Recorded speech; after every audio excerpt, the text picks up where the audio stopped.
Meus amigos, um abraço especial para todos vocês. Mais uma vez ao lado a Jornalística Nacional, levando para a sociedade mineira esse encanto de Brasil, essa terra produtiva. Quem planta, colhe. Mas se o sujeito é preguiçoso, não quer plantar, claro, não vai colher nunca. O jornalismo é cultura, é educação. É classe, é sabedoria. É a informação rápida. Chegou, está aqui. Dr. José Cândido Ribeiro Neto, desejo manhã, tarde, noite, que a rádio é 24 horas da tarde. Tudo de bom? Agradeço a sua vinda. Dr. Cândido, como que o senhor pode avaliar que muitos não conhecem? O cara coloca uma calcinha de mulher na cabeça, fazendo palhaçada, o outro sai pelado, cada um fazendo besteira, uns batendo palma, outro fazendo um Dubai. O que eu vejo? O que é para você? Como deveria ser e como que é hoje o carnaval? Se é tributo, uns ganham, outros não ganham, o que é que o governo leva, o que é que não leva, como que a cidade fica depois, aí como diz, é contigo, seja bem-vindo a Palestra. Senhor Tiago Santos, novo operador, senhores ouvintes, é um prazer estar com todos. É um orgulho para mim ter a oportunidade de falar sobre o carnaval. O carnaval. Mas para explicar o que acontece hoje, é mistério que eu faça a remanescência à origem do próprio carnaval. Porque para trazer o porquê, os motivos, as razões, as consequências, as causas e os efeitos do carnaval. O carnaval originou através dos celtas e dos meros, os descendentes dos sumérios. E ele tomou propagação através de Zoroastro Zaratustra, que, para falar o que ele falava, falando que estava se unindo ao chamado Deus Mazda, ele fazia um preparado especial lá chamado de Kaoma, que ele fundia ou misturava a flor de éfedra com o galho de romã. Não essa romã daqui, mas aquela romã que estava no Jardim de Deus, ou seja, na Mesopotâmia, notadamente lá no Iraque. Só lá tem a romã, aquela romã chamada romã dourada. Inclusive, ela é um antídoto que cura o mal de Parkinson, e o Alzheimer. Cura! Isso eu posso afirmar. A romã rosa. Então ele fazia o kaoma, aquele preparado, e colocava leite de cabra, tomava e ficava um pouco alucinado. E aí propagava falando isso. E incentivou os meros a fazer o carnaval. O que é o carnaval? Carnaval é uma revolta, é uma confusão que se faz, uma bagunça que se faz contra as ordens constituídas. Então, o povo tinha aquele período que variava de um certo período, mas que depois foi aceito pelos cristianismos, inclusive a propósito. A ideia de Cristo foi surgida através de Zoroastro. Ele achava que tinha alguém para pagar o pato. Ou seja, por isso que se usa a expressão que foi tomado como Cristo. Alguém pegou aquele para Cristo. Esta é a origem da palavra Cristo. Alguém foi pego em nome dos demais pagar o pato. Isso aconteceu já lá na época de Zoroastro e foi aceita pelo cristianismo. No cristianismo, o carnaval surgiu da seguinte forma. Após a visita, e ele aconteceu no período pós-Reis Magos. Os Reis Magos visitaram o grande mestre Yeshua HaMashiach, que é o nome de Jesus original, Jesus Cristo. Então o nome dele é Yeshua HaMashiach, o nome de Jesus. Então, depois da visita dos magos, que foi no dia 6 de janeiro, 2 anos depois do nascimento de Jesus, e não na época, então aqueles 3 magos, ou seja, os 3 feiticeiros, os 3 macumbeiros, os 3 mágicos, que eram os reis magos. Não era rei de nada, era apenas isso. Aqueles 3 que deram presente para Jesus quando ele tinha 2 anos. Essa foi a verdade. Então, naquele período que celebra, desde os reis até no período de 40 dias, que era o carnaval antigamente, começa depois de Reis e propaga até a terça-feira, véspera da quarta-feira de cinza, e esse é o carnaval, e que no Brasil foi admitido começar na quinta-feira e terminar na terça-feira, meia-noite, para quarta-feira de cinza. Esse é o carnaval. Nesse período, o povo dedica a contrariar toda a ordem de tudo que há. Pode fazer bagunça à vontade, mas o que todos usaram desde o começo foi exatamente os prazeres dos materiais, da carne, essa coisa toda. Isso aí é bagunça permitida, que é o carnaval. Isso veio desde mais de 3.000 anos atrás, até agora. E o cristianismo adotou exatamente. O cristianismo adotou e termina na quarta-feira de cinza, na terça-feira para quarta, onde eles vão entrar na chamada Páscoa para pagar os pecados. E fica mais uma quarentena pagando pecado. E isso repete todo ano. Quer dizer, você paga esse ano o pecado, mas o ano que vem começa de novo. Todo ano tem carnaval. Então essa é a realidade. Carnaval foi feito para isso, para poder fazer bagunça e contrariar a ordem estabelecida. Então os governantes devem saber isso, mas eles têm tentado organizar essa bagunça. Aqui, por exemplo, em Minas, por exemplo, nós vimos aí que o prefeito, o pessoal que está aí, até construiu aqueles banheiros automáticos, aquela coisa que custa um dinheiro. Agora eu espero que os vândalos, embora estejam embriagados pela permissão de fazer bagunça, não destrua aquilo que eles fizeram. E o carnaval é permitido, cada um vai desabafar do jeito que quiser, brincar do jeito que quiser, e não é crime não, isso é pré-histórico, isso é antes da nossa história. Então é permitido. Agora, nós estamos no século XXI, onde a razão, ela superou a bagunça, o egoísmo, a vaidade. Então nós temos que agir com inteligência, não nos é permitido mais aprontar bagunça. Vamos desabafar, mas não revoltar contra poderes constituídos, legalmente constituídos, mas não aqueles que se toma, como diz um cidadão aí que é colocado, que ele diz assim, isso a gente toma, a gente não ganha. Então veja bem, o que acontece é isso. Nós vamos, como civilizados, acredito que nosso povo é civilizado, então nós vamos fazer o carnaval, distrair, brincar, esquecer essa parte que é o carnaval, de abusar dos prazeres da carne, porque isso é que era, vamos abusar dos prazeres da carne, é o marido bagunçando a mulher do outro, isso era permitido, mas hoje não. Quer dizer, o marido pegava a mulher do outro pegava do outro, e sei lá, eu estou no carnaval tudo é válido. Mas hoje não, hoje nós somos pessoas, seres civilizados. Então nós vamos brincar, distrair, rir com a nossa família e tudo, mas não vamos nem entrar na família do outro, respeitar a família do outro, não vamos bagunçar o que está aí, que é para o nosso bem-estar, destruir nada. Porque os prefeitos, os governadores tentam fazer a coisa mais moralizada, apesar de que não cabe moral nisso, mas nós mesmos deveríamos ter a honra de usar, brincar, distrair, respeitar o outro, porque nós somos seres civilizados, não como há 4.000 anos atrás, 3.000 anos atrás, quando surgiu o carnaval.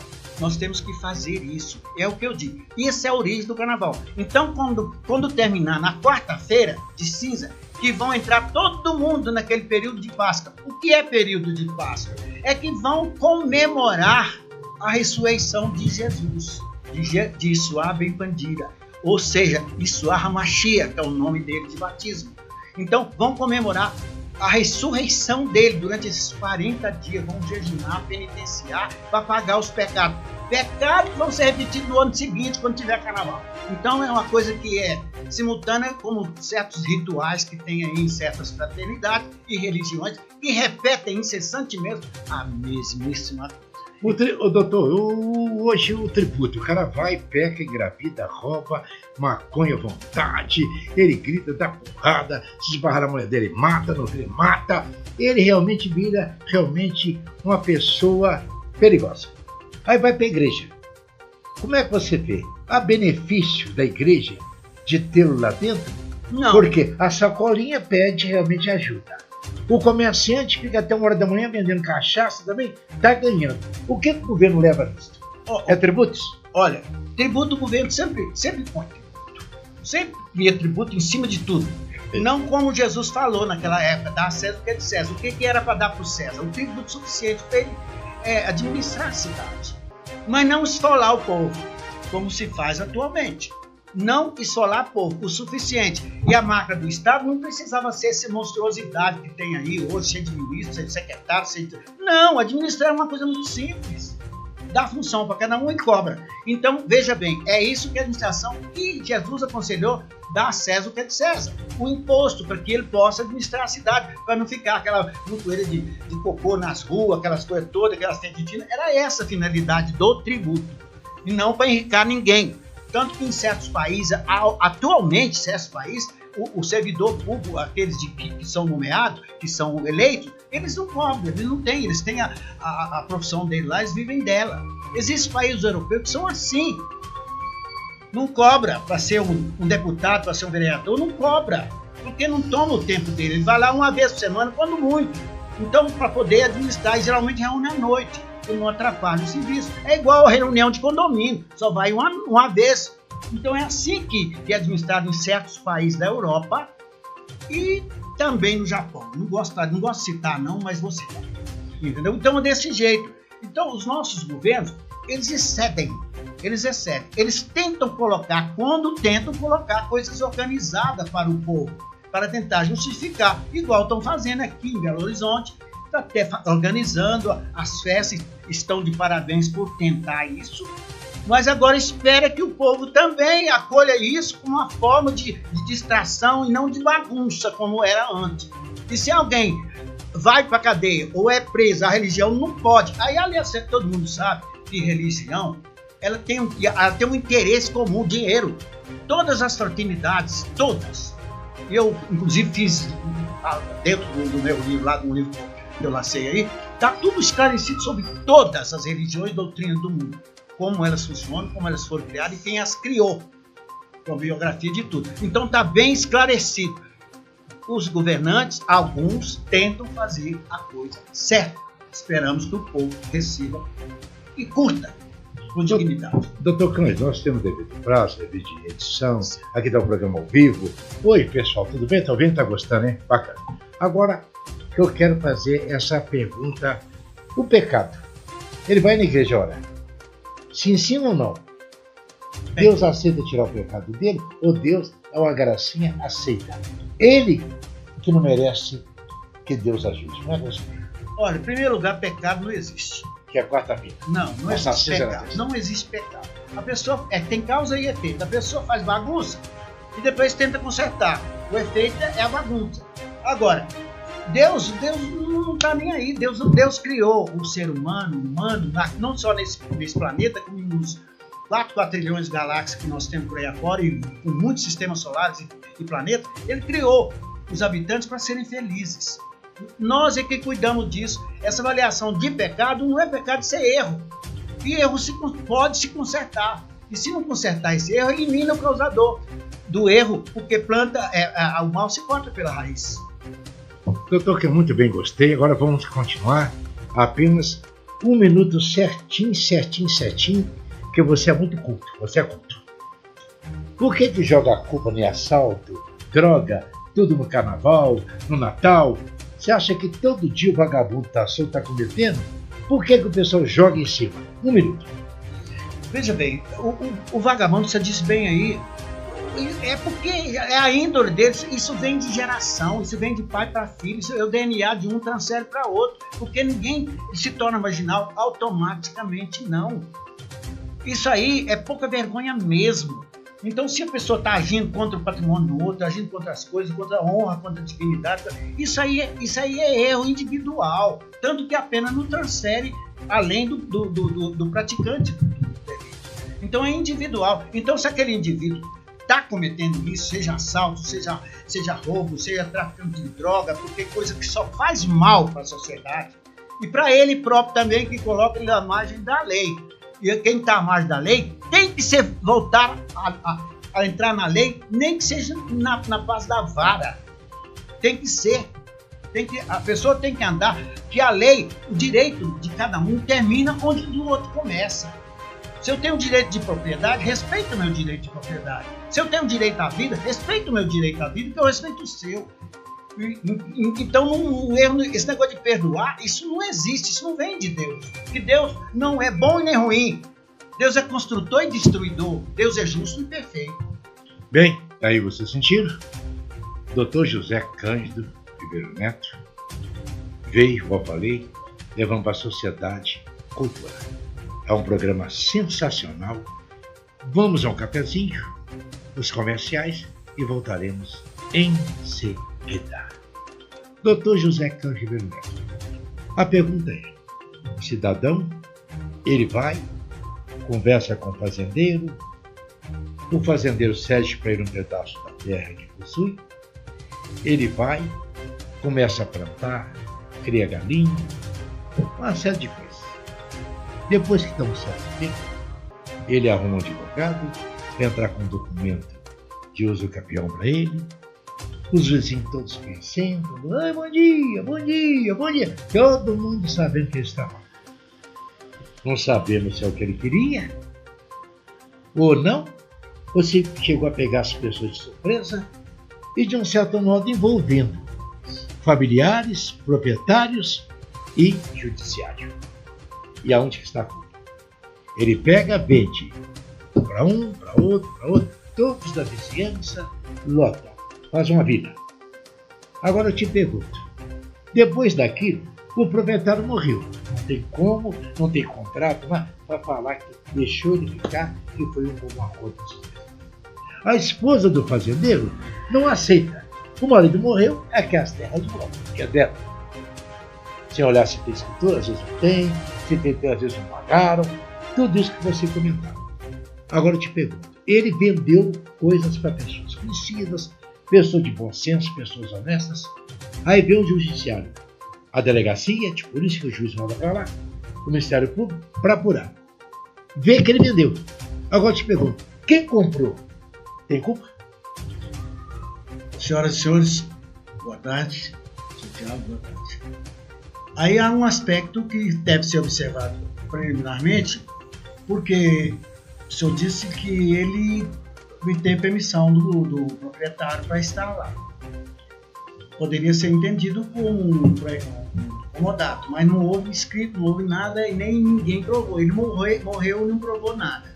Então aconteceu aquele instituto que vem desde Dom João VI no Brasil, que é chamada prescrição aquisitiva. Prescrição aquisitiva, e cujo prazo para ser declarada essa prescrição aquisitiva, que não é uma decisão judicial, é uma declaração, porque um pedido que se for feito em juízo, para que seja declarado o domínio que de fato esse cidadão já tem, porque o proprietário permitiu, morreu, não traçou documento nem nada que provasse. Então subentende-se que ele está lá no tempo suficiente para ser declarada essa prescrição aquisitiva, comumente chamada de uso capião, da qual nós temos 3 tipos de uso capião. Nós temos a uso capião administrativa, que não confunde com a extrajudicial. Temos a extrajudicial, que é feita nos cartórios de registro. O oficial do registro assume a condição de magistrado, de juiz, para declarar, porque é função dele, de acordo com o provimento 220, declarar a vontade da parte. E não ele querer instituir o direito, constituir um direito que já existe pelo tempo. Já existe um direito pelo tempo e depois provar a localização através do georreferenciamento, ou comumente desses croquisinhos que são feitos no interior aí, e alguma declaraçãozinha provada por 3 testemunhas, vizinha ou confinantes. Esta é a verdade. Então, feito isso, ele, na condição de morador, de estar na posse direta daquele imóvel, em datas que não se vai provar, mas que ultrapassa ao período exigido atualmente pela lei, nos casos de quantidade de terras maiores, porque existe também de terras menores, cujo prazo é menor. Então existe o prazo de 10 anos se ele estiver produzindo, habitando naquele local, devidamente provado. Ou 15 anos se ele não estiver fazendo nada ali, mas estiver com a posse direta daquele. Isso é chamado de uso capião. Provando-se isso, ele tem o direito de negociar, mas tem que haver uma declaração judicial ou do cartório para ele poder ter o título, ele ter o domínio jurídico da coisa, para ele poder negociar. Agora, esse uso capião, ou essa prescrição aditiva, ela defere para todos aqueles que estão morando ali. Não é só pelo o titular que tentou, vendeu, como disse aí, vendeu para terceiro as coisas, sem a anuência do outro e sem a declaratória de uso capião ou prescrição aquisitiva. Então ele tem que obter essa declaração dada pelo juiz ou pelo cartório para que ele tenha o título, que ele tenha o domínio e registre o domínio e possa vender para quem quiser, juntamente com os demais titulares do direito, que eram titulares ativos, né? Titulares registrais, ativo e adpassivo. E tem os titulares, aqueles que supostamente deram no polo passivo, que deram para ele o imóvel, para ele ficar. Esses têm que figurar. O cara morreu, mas tem que colocar o nomezinho no polo passivo, porque tem que ter a origem da coisa. Por isso que se diz polo ativo, polo passivo. Não significa lide, briga ou demanda, e sim causa, ou seja, causa, ponto de partida, de onde origina aquele direito, onde consagra o direito. Muitos confundem causa com demanda, e não é demanda nem lide, porque não existe réu. Existem os consortes, aqueles que são associados à totalidade, polo ativo e polo passivo, vendedor e comprador. Então esse comprador só poderia vender com a anuência dos outros que com ele viveram lá ou vivem naquele imóvel. Se ele fez isso, ele cometeu erro. Ele cometeu erro, porque ele tinha que ter a anuência dos outros que o usucapião abrangiu. E agora, o comprador não tem culpa, a não ser que ele queira ter vantagem em tudo. Comprou porque o preço estava baixo, estava fora de mercado. Então aí ele é culpado, mas é uma culpa não dolosa, não houve intenção, é culposa. A própria culpa é culposa e não dolosa. Ele não tinha intenção de praticar dano para ninguém. Ele quis se beneficiar daquela transação. Mas se ele comprou pelo preço de mercado ou similarmente ao preço de mercado, então ele não tem culpa. Quem tem culpa disso tudo é quem vendeu e não quem comprou. Doutor, quando a pessoa, nesse caso, que é o invasor, se o proprietário não autorizou, ele ficou lá tempos, todo mundo sabendo, será que o proprietário é tão burro com a família dele, de não ter feito um BO, ido na justiça, expulsado o cara de lá? Por que quer agora julgar e vai para um delegado? O delegado vai reconhecer que quem comprou na mão dele também é vítima? Olha, veja bem, Tiago. Acontece muito, né? Isso a gente tem que pensar, como eu disse, causa e efeito. O que ocasionou isso? Delegado não pode, ele apenas sugere, ele não pode decidir nada. Que quem decide sobre direito é juiz. O delegado apenas faz um inquérito, que é uma espécie de prova. O inquérito é uma peça de prova, não é um processo, não há confusão. Então esse inquérito vai à mão do promotor, que também não decide nada, e se ele reconhecer, ele vê que que a pessoa praticou o ato à margem da lei, o delito à margem da lei, o crime à margem da lei, então ele denuncia. O promotor não dita direito também não. Quem dita direito é o juiz. Dá-me facto, daco tibius, ou seja, me dá o fato, eu te dou o direito. Esta é a função do juiz. Muito bem, tá vendo?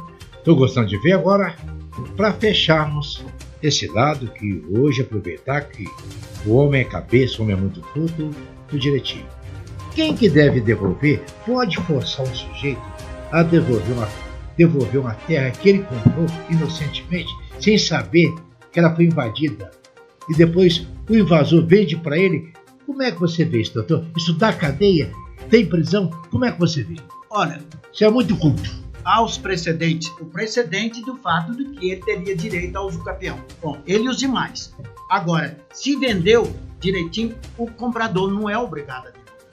Aí ele tem a manifestação dele, a volitiva dele é livre, ou seja, a vontade dele é livre. Se ele quiser devolver e pegar o dinheiro de volta, é opção dele, mas ele não precisa devolver se a transação, se a coisa foi feita em cima daquele título que eventualmente deveria existir. exato título de domínio, ou seja, o registro, como proprietário, em consideração ao outro que cochilou. O direito não protege quem dorme. Se um indivíduo morreu antes de acionar, ou seja, de provocar o judiciário através de uma reintegração de posse, através de uma amenização de posse, ou qualquer outro, ou o esbulho possessório, porque no caso da invasão não, é anunciada, do esbulho, alguém entrou clandestinamente na posse do outro, isso é esbulho, isso é crime. Então isso aí tem que ser punido, não para o delegado, não para o delegado. Tem o delegado, faz o inquérito, o promotor denuncia e o juiz olha a margem da lei, olha os fundamentos jurídicos, os fundamentos fáticos e aplica a lei da sua mens legem, ou seja, na verdadeira mente da lei. Não é o que comumente tem sido feito por aí afora. Doutor, se o cara comprou ou recebeu em dívida, alguma coisa assim, e vendeu para outro, para não ter prejuízo, cabe alguma punição ou cadeia para esse cara que foi honesto, que pagou, ou que o cara devia pagou para ele não sabe, ele não fez nada de má fé, nem conhece os donos, nem conhecia o local. Como é que você vê? Olha, Thiago, em transações imobiliárias, principalmente, é aconselhável, 99,9% das pessoas não fazem isso, compra simplesmente por comprar, por alguma vantagem, talvez não ilícita, mas vantagem de usar, morar, fazer um benefício para ele, para a família, daquele imóvel que ele está comprando. Então o ato dele não seria um ato ilícito, mas conforme a natureza do ato, se tiver alguma coisa meio suspeita nisso, ele vai ser um receptador, é uma receptação de alguma coisa, algum bem imóvel, algum bem pecuniário, em função daquilo ali, é um receptador. Nesse caso, se houver comprovada má fé, tem que comprovar do comprador, ele responde sim, pelo ilícito penal. Mas o vendedor paga mais. Exatamente. Se ele pagou mais, já sabendo que aquilo. Para isso é aconselhável buscar-se a cadeia hereditária, a cadeia daquele imóvel até chegar a ele. Esse imóvel veio para mim através do fulano. Fulano comprou de quem? Comprou de... Tinha registro, tinha isso tudo? Não. Meros contratos. Vamos ver se esses contratos estão com firma devidamente reconhecida, porque a validade está. O contrato é o maior instrumento. O contrato é uma escritura. Só que o contrato ele dá forma jurídica através da escritura pública. Mas o documento mais sério é o do contrato. Desde que ele estiver com firma reconhecida, data montada e firma também não montada, porque é comum ter atualmente firma montada, reconhecimento montado de favores, não lá de persona, e simplesmente por amostragem. Isso é um delito que ninguém fala. Reconhecer firma por amostragem é delito. A gente reconhece a firma ad persona, vai lá, confere se a assinatura de quem está levando lá é verdadeira. Antigamente fazia isso na transação de veículos. Tinha que comparecer o vendedor e o comprador lá para reconhecer a firma. É ad persona. Teria que ser feito. Então, vê a origem do imóvel. Chegou a ter ilicitamente, ele pode fazer o que quiser do que ele comprou. Se não, ele paralisa. Muito bem, gostei, tá aí bacana. Dr. José Cândido Ribeiro Neto falando com vocês. A capacidade. Então, aquele abraço para vocês. Mas voltaremos em seguida em mais programações com outros assuntos. Jornalisticanacional.com, Dr. José Cândido Ribeiro Neto, jornalista, escritor, jurista, muito sério. Doutor, tem acontecido muito no país. Às vezes o sujeito é um corretor, às vezes o sujeito tem uma terra, ele fica às vezes querendo sair fora para ganhar terra de graça e tentar aprontar. Aproveita às vezes uma pessoa conhecida, uma pessoa dinâmica, honesta, direita, digna. E aproveita para a pessoa achar que a pessoa vai falar com o juiz ou juíza para ele, para cobrir ele com coisa errada. E a pessoa não faz isso, nunca fez. Aí mente no mundo da pessoa, querendo julgar a lei contra a pessoa, a autoridade contra a pessoa, enquanto a pessoa nem sabe de juízo e nada, não sabe. Como é que você vê isso aí? Tem que provar? Como é que você vê? Muito simples. A máxima do direito é o seguinte: o direito não opera, principalmente o direito criminal. Ele é um direito real, ele deve ser real. Ele não opera por presunção ou conjectura.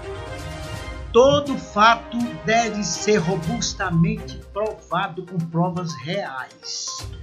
O fato de, por exemplo, o indivíduo falar que houve envolvimento de juiz, de delegado, de quem quer que seja, isso não quer dizer absolutamente nada. Ele tem que trazer prova real do que o fato aconteceu, que o juiz ou quem quer que seja proferiu sentença prevaricando no exercício de juiz, que existe sim alguns magistrados incautos que às vezes, por uma certa parcialidade com a parte, até emite uma sentença, dando um ganho de causa que não existe, uma causa que não existe, ou seja, causa não, de uma demanda que não existe, um alívio que não existe, foi fantasiosa, mas para isso tem os recursos cabíveis, tem os órgãos de correição, de repressão aos próprios magistrados. Eles, embora alguns auto-titulam como deuses, mas não são deuses, existe Deus acima deles. Como comprovar, doutor? Comprovar através de prova real, material. Que tipo de prova? Contrato, escritura, declaração, documento e sentença de juiz ou denúncia falsa de Ministério Público, porque às vezes o Ministério Público também, infelizmente, existe alguns promotores, existem excelentes promotores, mas existem alguns que inventam uma historinha e colocam lá, e empurra a goela abaixo do juiz e quer empurrar a goela abaixo também das partes. E se nada escrito? Como é que fica o cara falando num delegado, querer levar a história, se não tem nada escrito que o cara fez isso? Se não tiver nada escrito, seu Thiago, então vão usar da prostituta das provas, com todo o respeito da palavra. E não houve nada. A prostituta das provas é a prova testemunhal. Porque ali alguém fabrica prova. Mas um juiz que trabalha dentro da devida cúria, do conhecimento, ele sabe quando o indivíduo está mentindo ou não. E nós, advogados, também nós sabemos quando uma pessoa está mentindo ou não, quando o depoimento daquela pessoa foi fabricado ou não. A gente sabe, a gente tem meios. Para isso, o direito milita dentro da filosofia da lógica. Quem tem conhecimento de filosofia da lógica, tem pós-graduação, o conhecimento, sabe que o direito deve militar dentro do conhecimento da lógica. Premissa e as outras consequências das premissas. Desenvolvimento. Esse é o direito. Então, se o indivíduo vai provar, olha quem é o indivíduo, olha os antecedentes dele, olha se ele tem palavra, não admite de qualquer maneira, porque vai dizer que não é amigo íntimo. Isso é orientação. O advogado orienta. Se você falar que você é amigo íntimo do outro, você frequenta a casa dele, você não serve de testemunho. Se o juiz é inteligente, ele vai ouvir. Então, eu vou te ouvir como informante, que às vezes o depoimento do informante é melhor do que o da testemunha. Porque ele fica livre pensando que ele pode falar o que quiser, ele acaba falando o que não deve. Besteira, né? Falando besteira. Então o direito é isso, o direito ele trabalha não com presunção. Direito criminal, com prova real, não com conjectura, com notícia, com disse-me-disse. Não, direito criminal é o direito certo. Porque o direito criminal, ele tem consequências na própria vida da pessoa. E pode entrar com calúnia de difamação também. Se contar uma mentira, envolver o nome de uma pessoa íntegra e a pessoa não fez nada disso, né? Responde o processo. Consequente, a parte, qualquer das partes, pode ser tida como indenização de má fé e ser condenado nisso. É má fé, isso é crime. E crime tem que ser provado, tem que ser mostrado com provas reais.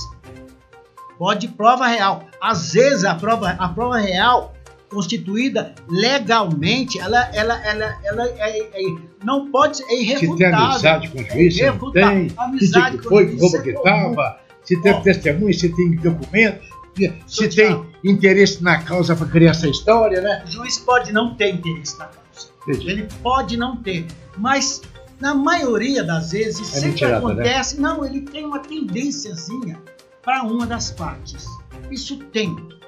Por simpatia, qualquer coisa. Não há um juiz totalmente imparcial, não. Não é que o amigo mandou o juiz, pediu o juiz para fazer, não. Até na hora do processo, o juiz tem uma tendência. Se ele vê uma pessoa que ele sente mais assim... Mas não mandou, pediu, nem conhece o juiz, não teve nada. Mas... Foi uma mentirada que ele fez. Pois é, exatamente. Foi uma mentirada. Vai tentar botar o cara com medo. Fazer pressão. No passado, eu dou testemunho disso, que eu via Antes era obrigado aos nossos lados opostos, os nossos lados femininos, e de devidamente vestida, aquela coisa toda, sem mostrar o busto superior e nem mostrar os membros inferiores, que sentava lá e faziam um procedimento. Mas certos juízes incautos, quando elas começaram a ir à vontade, e infelizmente mantendo o homem debaixo do terno preto, mas a mulher à vontade, chegava lá, sentava, cruzava as perninhas, e aí tendência era do outro lado. Você poderia ser o melhor advogado do mundo. Ou quando o indivíduo vê o pobre coitadinho, às vezes aquele que finge coitadinho lá não é coitadinho coisa nenhuma. Ele está preparado para ficar ali. Malandro. Também, né? Então, Macaco velho, treinado, cheio de processo, né? Além de mandar a uma pessoa para ser a mão divina. Nessa circunstância. Porque o juiz é uma mão divina. A mão divina é imparcial. Ela dá o direito a quem tem e não a quem quer ter. Muito bem. Doutor Cândido, estou muito feliz. Você deixar agora aí. Fecha com chave de ouro para a sociedade está gostando. Tento elucidar aos meus irmãos para que nós nos tornemos uma nação bem conhecedora das coisas. E nós ajamos diante daquilo que o grande arquiteto do universo, o Pai, o primeiro Pai, a primeira Mãe, o grande Deus, fez a gente para isso. É de que cultura, conhecer o trabalho dele e viver, usar, curtir, gozar o trabalho do Pai. Que é isso aqui. Outro encontro com este jurista, com esse jornalista, com esse escritor que tem nome, culto demais, cabeça demais, e tudo que falou com seriedade. Pode olhar nos livros, no Código de Processo, vai ver que tudo que falou é certinho. Que Deus te proteja, te ilumina. Agradeço você ter vindo e voltar novamente. Estamos juntos. Você também faz parte da casa, com crônicas e com reportagem. Muito obrigado. Eu, Thiago, eu agradeço ao senhor, agradeço ao nosso operador, agradeço aos ouvintes que tiveram a tolerância de me ouvir, mas eu digo o seguinte: eu trago dentro de mim, como todos, semelhantes a mim, o grande Pai no meu íntimo. Eu tenho o Senhor dentro do meu íntimo e Ele está localizado em ponto sefirótico do nosso corpo que interliga a matéria ao espírito. Fui! Jornalística, respeita a polícia, respeita e vai dar tudo certo. E se respeita, vai respeitar também os magistrados, o Ministério Público, os delegados, a Polícia Civil, Militar. Fui! Tchau! Fui! Grande Cândido. Jornalismo, Minas, acorda pra cima.